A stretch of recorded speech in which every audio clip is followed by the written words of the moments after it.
नरसिंह ने देखा कि शिव मंदिर निर्जन है, या भगवान भोलेनाथ कोई देखरेख करने वाला नहीं है। तो उस प्राचीन मंदिर में सबसे पहले जाकर नरसिंह ने क्या किया, उसकी सफाई करी।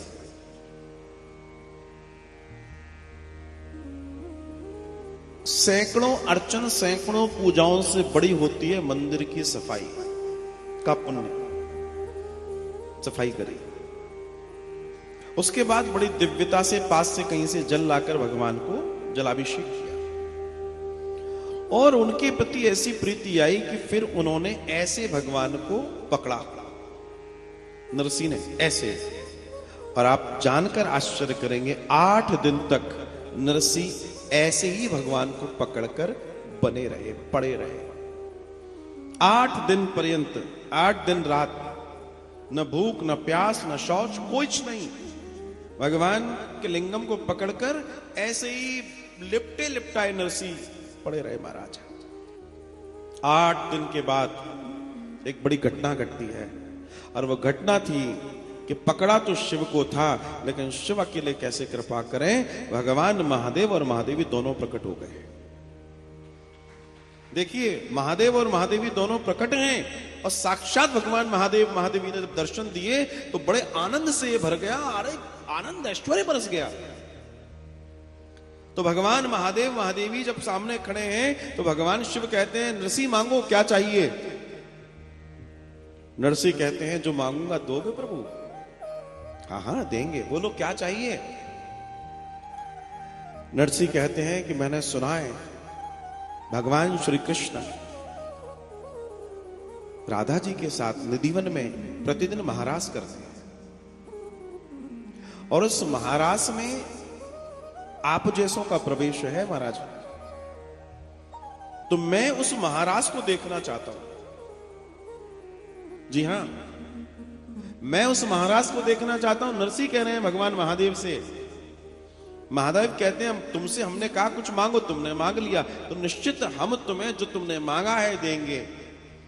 और वहां से अपनी शक्ति से भगवान महादेव और महादेवी उन्हें लेकर वृंदावन आते हैं, और इसी वृंदावन में, निधिवन में भगवान महादेव महादेवी जब महाराज में प्रवेश करते हैं तो फिर महादेव कहते हैं, नरसिंह ये जो नारायण है, जो श्री कृष्ण है, और यहां जो श्री राधा है, यहां का कुछ नियम है।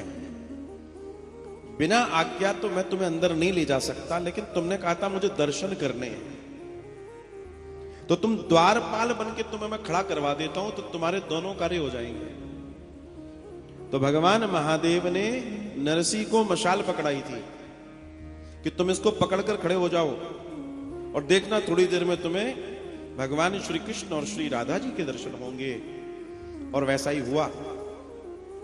महाराज चल रहा है, अनंत महाराज का आनंद हो रहा है। महाराज क्या दिव्यता है, नरसिंह के नेत्रों से झड़ी लगी है, उसके जन्मों जन्मों का स्वप्न पूरा हो रहा है।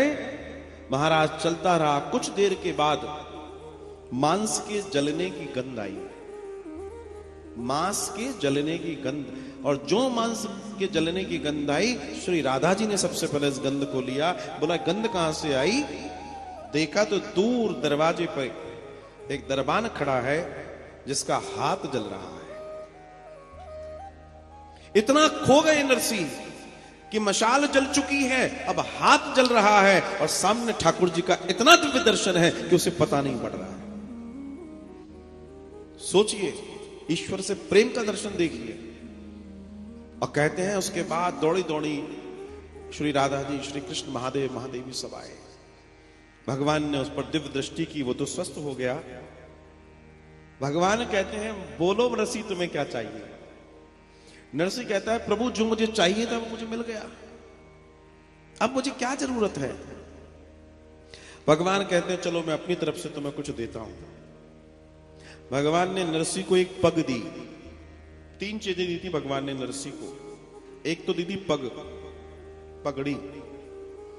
दूसरी दी थी एक तुलसी की माला। वैसे तो तुलसी की माला गुरु देता है भगवान, लेकिन कृष्णम वंदे जगत गुरु। कोई उस लेवल पर चला जाए तो भगवान को स्वयं आना पड़ता है।